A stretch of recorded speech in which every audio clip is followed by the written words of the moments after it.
Very warm welcome to you guys once again on the day 7 of 1500 plus vocabularies specially for CUET and ये जो series चल रही है बहुत ज्यादा मजा आ रहा है। पिछले 6 दिन में हमने लगभग 300 से ज्यादा वर्ड्स जो है वो कवर अप कर लिए हैं एंड आई होप आपने सारे के सारे जो वर्ड्स हैं सारे के सारे जो वोकैबुलरीज हैं उसको एम्पावर किया हो और एक्साइटिंगली अब आप इंतजार कर रहे हैं डे 7 का। तो चलिए स्टार्ट करते हैं बिना देरी किए। और अगर आपने चैनल को अब तक सब्सक्राइब नहीं किया तो चैनल को सब्सक्राइब करें, इसको शेयर करें ताकि ज्यादा से ज्यादा आपके जो दोस्त हैं वो क्या कर सके, इसके बेनिफिट ले सकें। तो चलिए स्टार्ट करते हैं डे 7।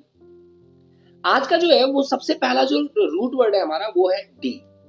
अब डी का क्या मतलब होता है? डी मीन्स होगा डाउन, कि यानी कोई चीज नीचे गिराना, रिमूव करना। ओके, रिमूव करना या फिर रिड्यूस करना। तो इसका जो है ना ये मतलब हो सकता है, डी का मतलब होता है।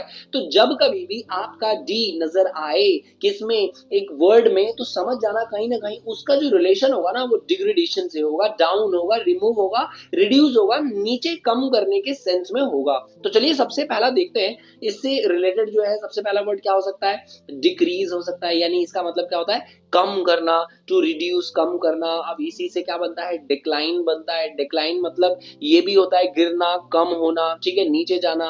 इसी से एक और बनता है सॉरी, डिग्रेड। डिग्रेड मतलब भी होता है कि जहां पर क्वालिटी जो है ना वो कम होना, खत्म होना, ठीक है।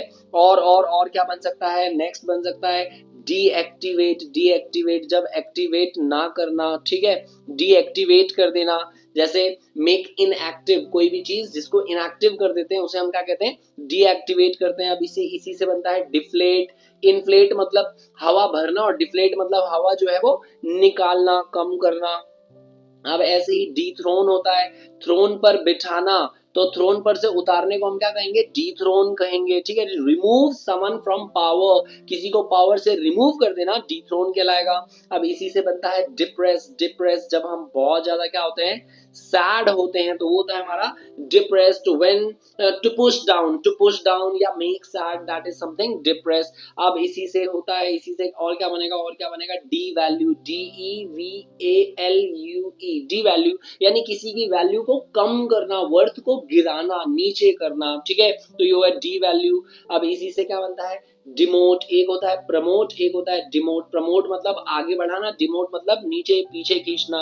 और इसी से क्या बनता है? डिक्सेलरेट, यानी एक्सेलरेट होता है जब हम किसी को क्या करते हैं? बढ़ाते हैं, स्पीड देते हैं। और डेक्सेलरेट होता है जब हम स्लो डाउन करते हैं, ठीक है। तो वो होता है डीएक्सेलरेट। तो आई होप ये सारे के सारे वर्ड्स क्लियर हो गए हो आपको। चलिए अब हम नेक्स्ट वर्ड जो है वो देखते हैं। हमारा जो नेक्स्ट रूट वर्ड है दैट इज एक्स। एक्स का मतलब होगा आउट। एक्स का मतलब क्या होता है? आउट। चाहे वो आउटवर्ड के सेंस में हो, आउटवर्ड के सेंस में हो, या फिर एक्स का जो मतलब है किसी चीज से, किसी चीज से। फ्रॉम, फ्रॉम के सेंस में भी होता है, ठीक है। तो आउट फ्रॉम समथिंग। तो इसमें से देखते हैं सबसे पहला वर्ड क्या हो सकता है? एक्सपोर्ट। एक्सपोर्ट, एक्सपोर्ट, ठीक है। एक्सपोर्ट करना, to send out, to send out, कहीं बाहर भेजना, ठीक है, वो क्या कहलाएगा? हमारा एक्सपोर्ट कहलाएगा। इसी से बनता है एग्जिट, बाहर निकलना, टू गो आउट, बाहर निकलना। अब इसी से बाहर निकालना, एक्सट्रैक्ट करना, एक्सट्रैक्ट करना, निकालना, बाहर निकालना, ठीक है। अब इसी से होता है एक्सपैंड करना। एक्सपैंड करना, EXPAND, एक्सपैंड मतलब टू स्प्रेड आउट, किसी को फैलाना, ठीक है। एक्सपैंड हो गया। अब इसी से बनता है हमारा क्या बन सकता है? एक्सपोज बन सकता है। एक्सपोज मतलब टू रिवील कर देना, ब्रिंग आउट समथिंग, मतलब कोई चीज छुपी हुई थी उसको बाहर निकालना, भांडा फोड़ देना काइंड ऑफ, ठीक है। तो टू ब्रिंग आउट होगा। और क्या बन सकता है? एक्सक्लूड। एक्सक्लूड यानी किसी चीज को इंक्लूड जब हम नहीं करते, किसी चीज को बाहर निकाल देते हैं, हटा देते हैं, लीव आउट कर देते हैं, ठीक है। इसी से बनता है एक्सपेल। एक्सपेल, EXPEL, एक्सपेल मतलब to force out. To force out, किसी को, किसी चीज को एक्सपेल कर देना, बाहर निकाल देना। नेक्स्ट नेक्स्ट नेक्स्ट क्या होगा? एक्सहेल। इनहेल, सांस अंदर लेना, सांस बाहर छोड़ना इज एक्सहेल, ओके। और इसी से क्या बनता है? Excrete. Excrete, excrete, CRETE, excrete. Excrete मतलब होता है जब टू रिमूव वेस्ट। वेस्ट को जब हम क्या करते हैं? रिमूव कर देते हैं, तो वो होता है हमारा एक्सक्रिएट। बॉडी पार्ट्स से जो वेस्ट निकलता है उसे एक्सक्रिएट करना कहते हैं। ओके, नेक्स्ट नेक्स्ट क्या हो सकता है, एक्सकेवेट हो सकता है। एक्सकेवेट यानी जो भी चीजें जमीन के अंदर है, जमीन की खुदाई करते हैं ना, उसे जो बाहर निकालते हैं तो वो क्या होता है, हमारा एक्सकेवेट होता है। इन बेसिकली डिग आउट करना, डिग आउट करना।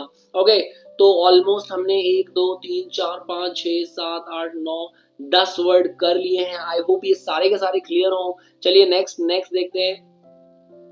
नेक्स्ट जो हमारा आज का रूट वर्ड है वो है N, N E N N. N का जो मतलब होगा वो होगा टू, लाइक टू मेक और पुट इनटू, कोई भी चीज अंदर डालना। ठीक है, कोई भी चीज अंदर के फॉर्म में जो है ना वो हम एन का इस्तेमाल करते हैं। जैसे एनेबल कर देना, एनेबल कर देना। ठीक है, like to make able something, किसी को एबल बनाना। ठीक है, बनाना। और एंकरेज, एंकरेज किसी को उत्साहित करना। ठीक है, एंकर टू, लाइक उसके अंदर कॉन्फिडेंस भरना। ओके, और एनरिच, एनरिच यानी होना, भरपूर होना किसी चीज से। टू मेक रिच, जैसे कोई चीज इसमें प्रचुर मात्रा में होता है ना, कि कोई भी चीज किसी चीज में, जैसे मान लो कि जो एग है वो प्रोटीन का सोर्स है तो वो एनरिच्ड है, उसके अंदर है। ठीक है, नेक्स्ट नेक्स्ट क्या होगा, एनलार्ज करना यानी बड़ा करना, to make something big. Okay, bigger, bigger. Enlighten, enlighten, enlighten होना। ठीक है, लाइक जैसे हम give knowledge, to give knowledge, जब हमारे अंदर ज्ञान भर जाता है तो हम क्या हो जाते हैं, एनलाइटन हो जाता है। ज्ञान को पुट इनटू करना, एनलाइटन हो जाता है। अब ऐसे ही पावर, तो एम्पावर हो जाना, सशक्त हो जाना। टू गिव पावर, पावर को हम पुट इनटू करते हैं, एम्पावर हो गया।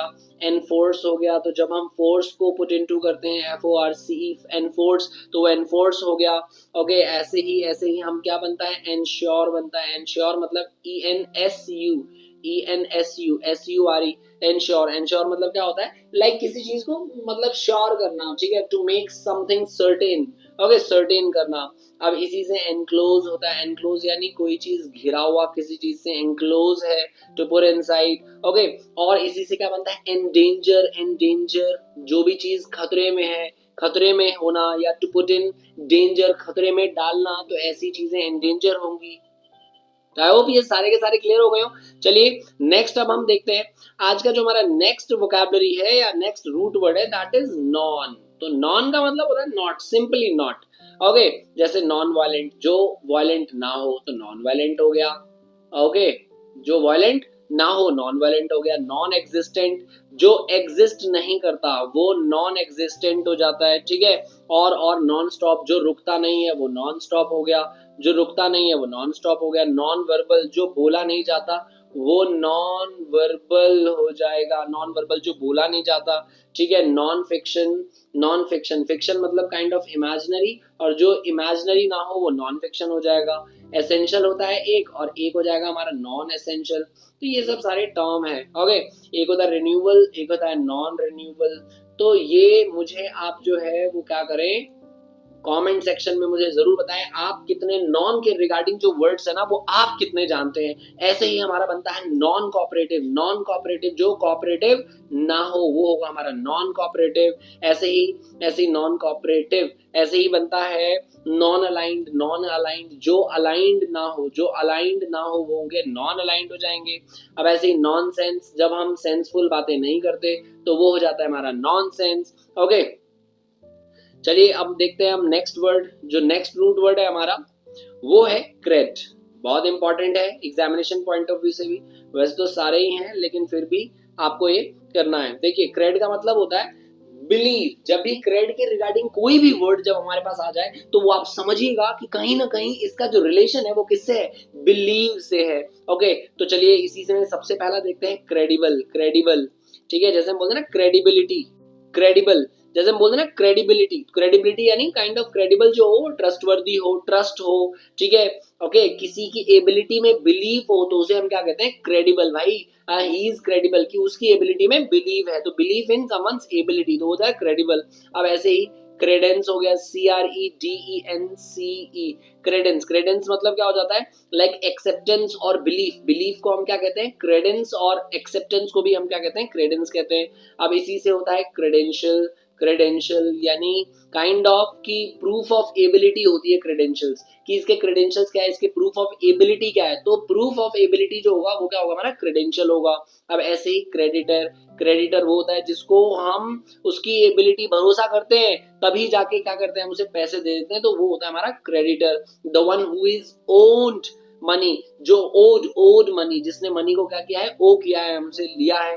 क्रेड्यूलिटी, CREDULITY, क्रेड्यूलिटी यानी मतलब जो जिस पर ना एक टेंडेंसी होती है, जिस पर हम क्या कर लेते हैं, बिलीव कर लेते हैं आसानी से, तो वो क्रेड्यूलिटी होती है। ठीक है, तो टेंडेंसी टू बिलीव इजली, जब हमारी प्रवृत्ति होती है, हमारा नेचर होता है बिलीव कर लेना आसानी से, तो उसे क्या कहते हैं, क्रेड्यूलिटी कहते हैं, यानी टेंडेंसी टू बिलीव इजिली। अब इसी से बनता है हमारा इनक्रेडिबल, इनक्रेडिबल, इनक्रेडिबल यानी जो विश्वास करने लायक ना हो, हार्ड टू बिलीव हो, दैट इज इनक्रेडिबल। ऐसे ही इससे बनता है हमारा डिस्क्रेडिट, डिस्क्रेडिट। ठीक है, डिस्क्रेडिट, तो डिस्क्रेडिट का मतलब होता है जब हम किसी के रेपुटेशन को, बिलीव को हार्म करते हैं, तो वो होता है हमारा डिस्क्रेडिट होता है, टू हार्म रेपुटेशन और बिलीव। ओके, अब ऐसे ही क्रीड इससे बनता है, तो क्रीड होता है like belief, different belief system जो है ना, सेट ऑफ बिलीफ जो है वो होता है क्रीड। जैसे कोई किसी में मानता है, कोई किसी में मानता है, कोई किसी भगवान में मानते हैं, कोई किसी भगवान में मानते हैं, तो ये होता है पीपल फ्रॉम डिफरेंट क्रीड। ठीक है, पीपल फ्रॉम डिफरेंट फेथ और बिलीफ। अब इसी से होता है हमारा अक्रेडिट, अक्रेडिट, तो अक्रेडिट होता है कि जैसे कोई भी ऑफिशियली रिकॉग्नाइज्ड जब चीजें होती है ना, या ऑर्गेनाइजेशन होती है, तो वो अक्रेडिटेड, अक्रेडिटेड होती है। अक्रेडिट मतलब ऑफिशियली रिकॉग्नाइज्ड, ऑफिशियली रिकॉग्नाइज्ड। तो आई होप ये सारे के सारे वर्ड्स आपने कर लिए हैं, और बहुत ज्यादा एक्साइटिंग था हमारा ये डे 7, और बहुत सारे वर्ड्स आपने आज भी सीख लिए। तो ऑलमोस्ट 350 से ज्यादा वोकैब्स जो है ना, वो हमने क्या कर लिया है, कवर अप कर लिया है। तो डे मतलब इस पूरे सीरीज में ऐसे ही बने रहे, एंड टिल 30th डे यानी 30वें दिन तक हम ऑलमोस्ट या more than 1500 words as I said on the very first day कि हम ऐसा कर लेंगे, तो वो हमारा पूरा का पूरा हो जाएगा। बस इस पूरे सीरीज को एंजॉय करते रहिए, लिखते रहिए, समझते रहिए, याद करते रहिए, पढ़ते रहिए, और इसको और भी ज्यादा सक्सेसफुल बनाते रहिए। तो मिलते हैं हम लोग नेक्स्ट वीडियो में। Till then see you, bye bye and take care.